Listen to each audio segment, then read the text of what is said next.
I stared at Mark Davidson across his mahogany desk, maintaining a neutral expression as he delivered the news with barely concealed satisfaction. His words hung in the air between us. We're restructuring the department, and unfortunately, your position won't exist after next month. I see, I said quietly, watching his smirk grow wider. But before you go, he continued, leaning back in his leather chair, you'll need to train your replacement. Jennifer starts tomorrow. I expect you to show her everything about running our marketing division. Our marketing division. The irony of his words almost made me laugh. If only he knew. My name is Sarah Mitchell, and for the past 12 years, I've been the marketing director at Davidson Tech Solutions, or at least that's what everyone thought. The truth was far more interesting. 3 months ago, I had secretly purchased the entire company through a holding corporation I'd built over the years. Mark had no idea that the MKS Ventures that now own Davidson Tech was actually named after my initials, Sarah Catherine Mitchell. Of course, I replied, keeping my voice steady. I'll make sure Jennifer learns everything she needs to know. Mark nodded, clearly pleased with my docile response. Good. I knew you'd be professional about this. Too many people get emotional when they're let go. I thought about the stack of documents sitting in my lawyer's office, waiting to be filed tomorrow morning. Yes, emotions can certainly get in the way of business decisions. As I walked back to my office, I couldn't help but reflect on how I got here. 12 years ago, I'd started at Davidson Tech as a junior marketing associate. Back then, the company had been run by Mark's father, Robert Davidson, a brilliant businessman who saw potential in everyone, regardless of their gender or background. Under Robert's leadership, I'd flourished. He'd mentored me, challenged me, helped me grow from an eager rookie into a seasoned professional. When he promoted me to marketing director 7 years ago, he told me something I'd never forget. Sarah, success isn't just about making money. It's about building something that matters. But 3 years ago, Robert had passed away suddenly, leaving the company to his son. Mark had immediately started dismantling everything his father had built. The inclusive culture, the emphasis on innovation, the focus on employee growth. All of it replaced by a toxic environment of favoritism and short-term profit chasing. I watched as talented people were pushed out, replaced by Mark's drinking buddies and golf partners. The company's reputation began to suffer, our market share started slipping, and our best clients began looking elsewhere. That's when I started buying stock. It had begun as a small investment, just a few shares purchased through my personal account. But as Mark's mismanagement continued, more shareholders started selling. I created MKS Ventures as a holding company and began acquiring larger blocks of shares, always staying just under the threshold that would require public disclosure. 3 months ago, when one of the major institutional investors decided to sell their entire stake, I saw my opportunity. Through a complex series of transactions orchestrated by my lawyer, James Chen, MKS Ventures acquired controlling interest in Davidson Tech Solutions. He still doesn't suspect anything. Maya, my best friend and the company's head of HR, asked later that afternoon. She was one of only 3 people who knew the truth about MKS Ventures. I shook my head, organizing files on my desk. Not a clue. He's too busy congratulating himself on hiring Jennifer away from our biggest competitor. Maya snorted.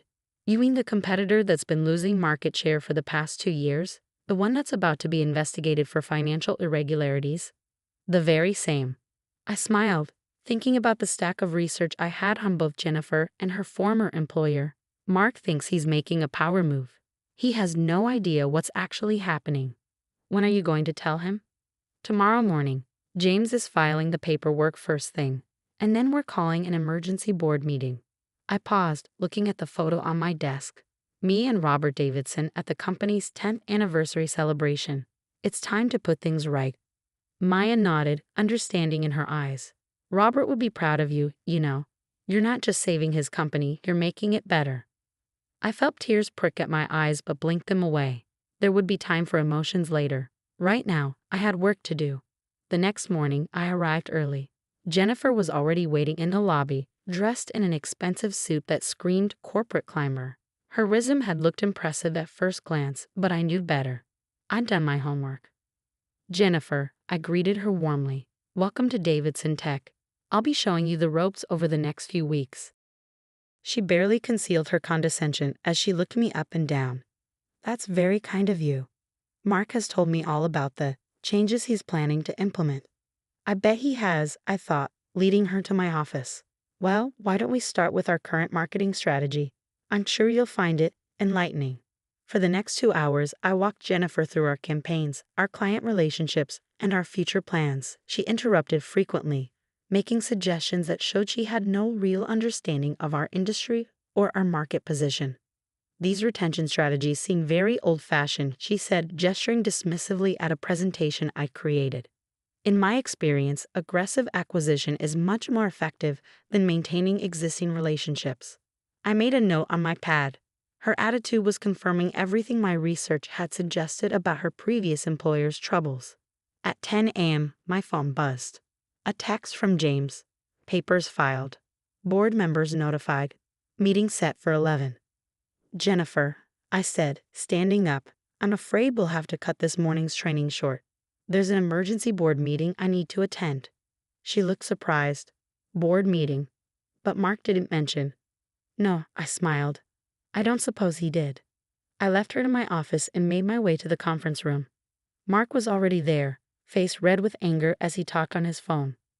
What do you mean, emergency board meeting? I'm the CEO. I have to approve any board meetings. He looked up as I entered, covering the phone with his hand. Sarah, what are you doing here?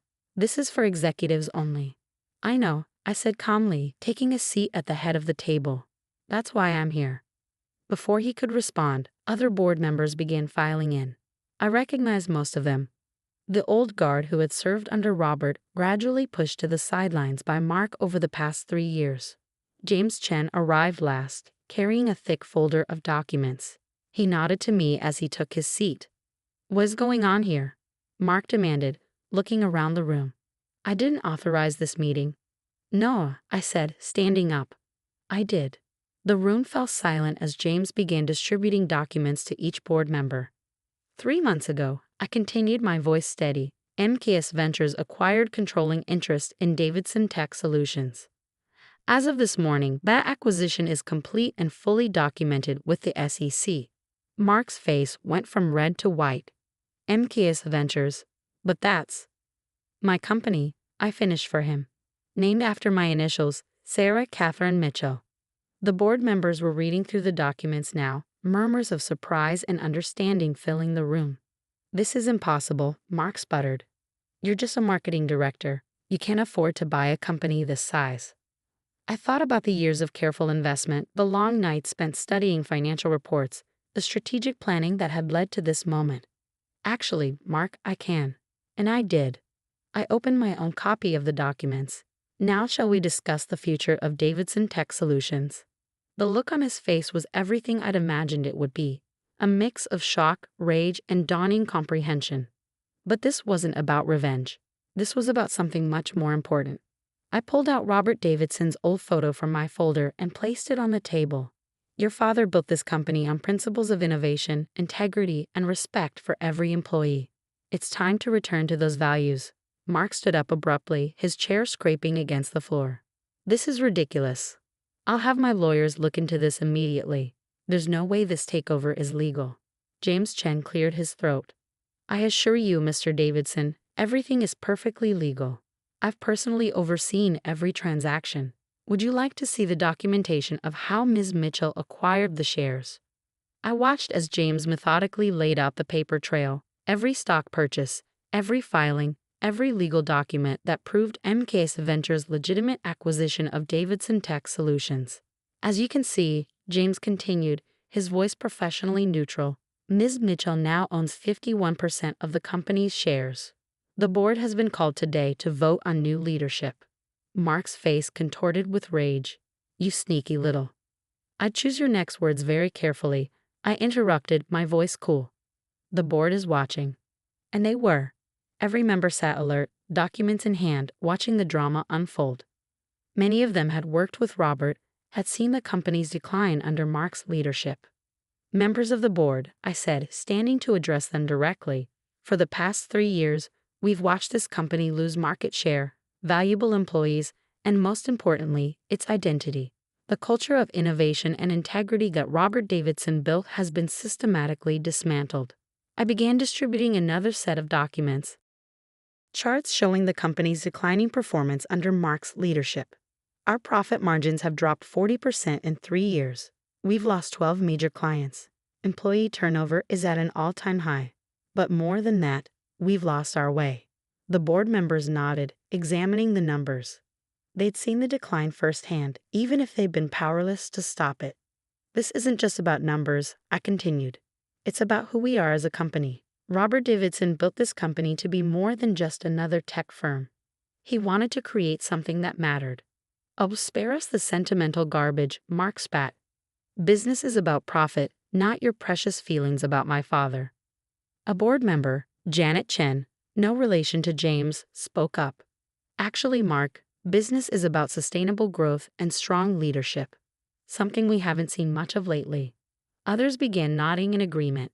The tide was turning. I moved to vote on new leadership, Janet said firmly. I second the motion, another board member added. Mark looked around wildly, realizing he was losing control. You can't do this. I'm a Davidson. This is my company. No, I said quietly. It was your father's company, and he knew that leadership isn't inherited. It's earned. The vote was quick and decisive. Within 15 minutes, Mark Davidson was no longer CEO of Davidson Tech Solutions.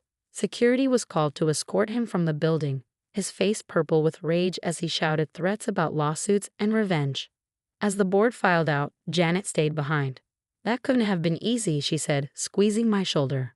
But it was necessary. I nodded, feeling the weight of responsibility settling on my shoulders. The hard part's just beginning. And it was. The next few weeks were a whirlwind of activity. First, there was Jennifer to deal with.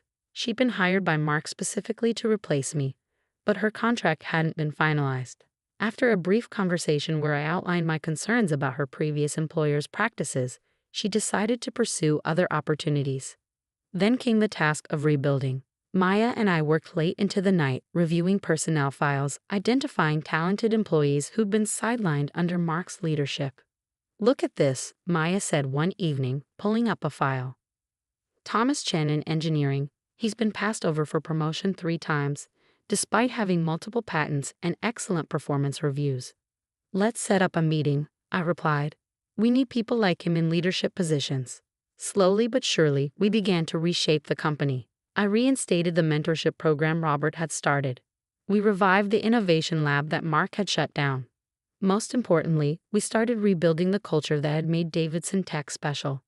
A month after the takeover, I sat in what had once been Mark's office, now significantly redecorated, reviewing our progress with Maya.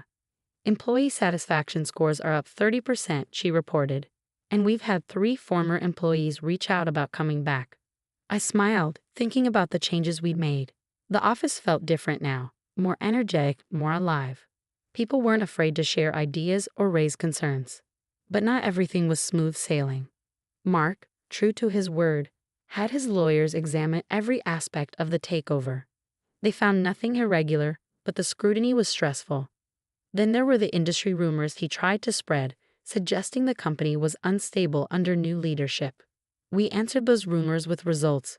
Within 6 months, we'd not only stabilized our market position but begun to grow again. Innovation, once stifled, flourished. New products were developed, new clients signed. 1 year after the takeover, I stood in front of the entire company at our annual meeting. The auditorium was packed. We'd hired over 100 new employees in the past year. When Robert Davidson founded this company, he had a vision, not just of creating successful products, but of building something meaningful, a place where innovation and integrity went hand in hand. I paused, looking out at the sea of faces. Some had been there under Robert's leadership, others were new, but all shared the same sense of purpose. For a while, we lost sight of that vision. But today, we're back on track. Our profits are up 45% from last year. Our employee satisfaction is at an all-time high. But more importantly, we're making a difference.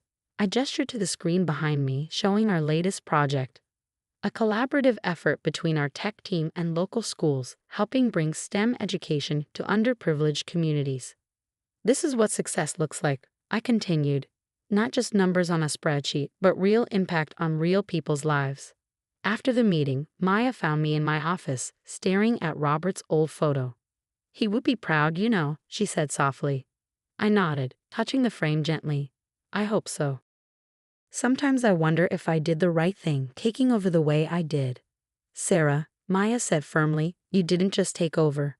You saved this company. Look at what you've built." She was right. In the past year, we'd done more than just restore the company. We'd made it better. Our technology was more innovative, our culture stronger, our impact greater. The photo on my desk wasn't just of Robert anymore. Next to it sat a new one, taken at our last company picnic. Hundreds of smiling faces, all part of something bigger than themselves. That evening, as I prepared to leave the office, I received an unexpected email. It was from Robert's widow, Margaret. "Dear Sarah, I've been watching what you've done with the company this past year. Robert always said you were special, that you understood what Davidson Tech was really about. He was right. Thank you for keeping his dream alive and for making it even better. With gratitude, Margaret." Tears pricked at my eyes as I read her words. This was why I'd done it, not for revenge against Mark, not for personal gain, but because some things are worth fighting for. The next morning, I arrived early as usual. The office was quiet, but not for long. Soon it would be filled with energy, ideas, and possibility. As I walked to my office, I passed the wall where Robert's old motto hung. "Success isn't just about making money. It's about building something that matters." I smiled, thinking about how far we'd come. Mark had thought he was pushing me out, forcing me to train my replacement. Instead, he'd inspired me to become something more. Not just an employee, but a leader. Not just a marketer, but a visionary. Sometimes the best revenge isn't revenge at all. It's proving that you were right all along, that integrity, innovation, and respect aren't just nice words on a wall, but principles worth fighting for. As the office began to fill with employees, I heard the familiar buzz of creativity and collaboration. This was Robert Davidson's real legacy, not just a successful company, but a place where people could grow, innovate, and make a difference. And now it was my legacy too.